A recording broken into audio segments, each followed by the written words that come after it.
بسم الله الرحمن الرحيم السلام عليكم ورحمة الله وبركاته وعشركii labaad ee xarunta xaruur ee maanta waa maalintii boqol iyo sideedaad ee isku xigta ee aan noqdo alxamdulilah casharkan waxa aan ku soo koobayaa haddii laha yidhaahdo dagaalkii ugu dambeeyey iyo waraaq aan u qoray wasaaradda arrimaha gudaha ee Sacuudi Arabia.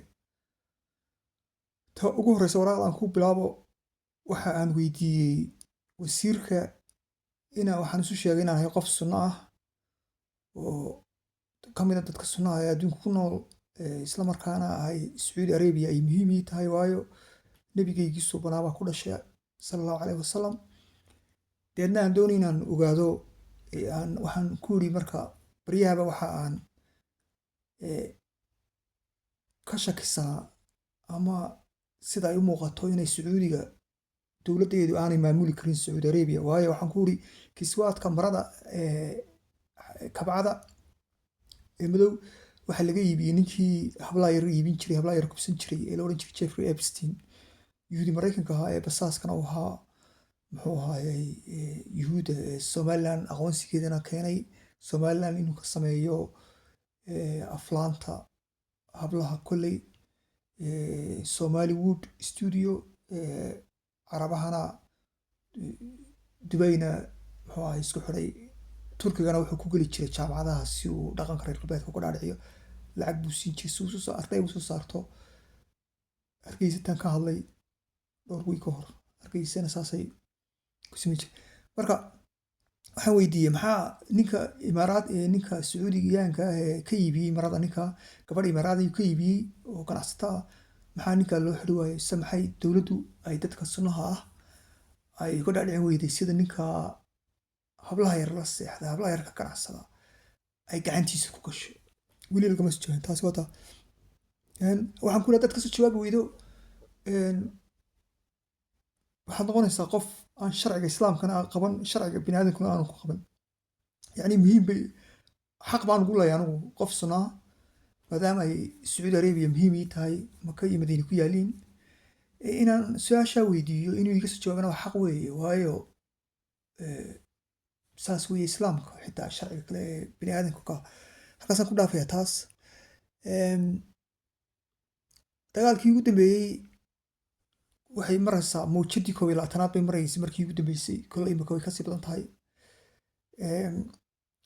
maraykankii bahalihii thaad baa la yidhahdaa waxa weeye bahalaha difaaca dhulka wixii ama diyaaradaha ama gantaaladu ka difaacaa marna waan ka sheekeeyey 11 xabo buu leeyahay baa la yidhi adduunkaba 11 xabo waa bahal qaali ah waa 5 milyan mise 5 bilyan labada mid ahaan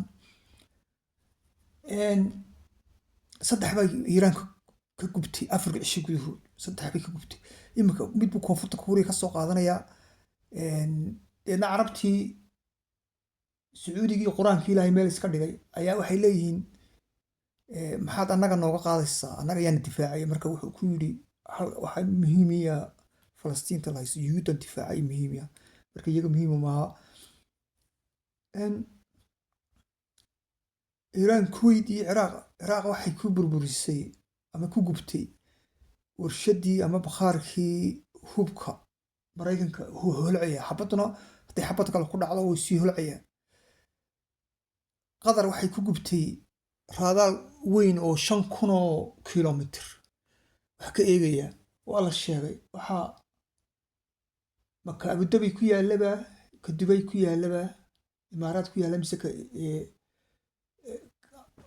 waxaan filayaa ka Dubai ku yaala waa soo noqon ka qatar 5,000 kilomitir buu wax ka sheegaya raadaalkaas wax ka soo qabanaya dhaqdhaqaaqa waxaa lagu gubay diyaarad yaroo konton kaasi waxa weeye 1 bilyan raadaalkaasi waa 1 bilyan diyaaradda gubtay waxa weeye 50,000 oo dollar 1 bilyan oo dollar iyo 50 ayaa gubay oo diyaaradihii ruushka uu siiyey 2022 ee Ukraine gaaladu lahayn diyaaraddaas waxba ma tarayso imika iyagii way ku daydaan ilaa Turkiga ku dayday ilaa Maraykanka ayaa samaysa kuwa waxaa la yidhahdaa shahiid baa la yidhahdaa shahiid ma soo noqonayso way ku tagtaa yani waa shahiid way ku daysay marka meesha gubto ayay ku gubataa iyaduna waaba shahiid.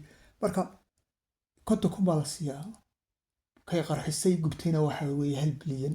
marka lacagtu isku mid maaha isuma taasi wata. kan kale imaaraadka yaalay waxaa la yidhi waxay ka eegi jireen xitaa shiinaha iyo ruushka.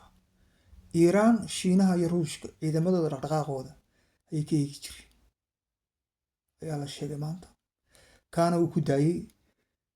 urdunna wuu ku daysay, urdunna xeradeedii way ku daysay. marka xerada ugu kaliya imika ay joogaan ciidamada maraykanka waxa weeye qubrus, tii ingiriiska. ingiriiskiina wuxuu yidhi waan galaynaa, niicdoodii bay bilaabeen. deedna iiraan waxay tiri soo soco, fadal. marka waxba ingiriisku ma hayo. yeman baa 3 wiig gudahood ku eryanaysaa la yidhi marka la eego. laakiin dagaalka labaad ayay ku fiican yihiin. bb idaacadahooda waxay iska dhigaan libaaxiyo qab. marka halkaasay maraysaa rud, halkaasuu maraya adduunku.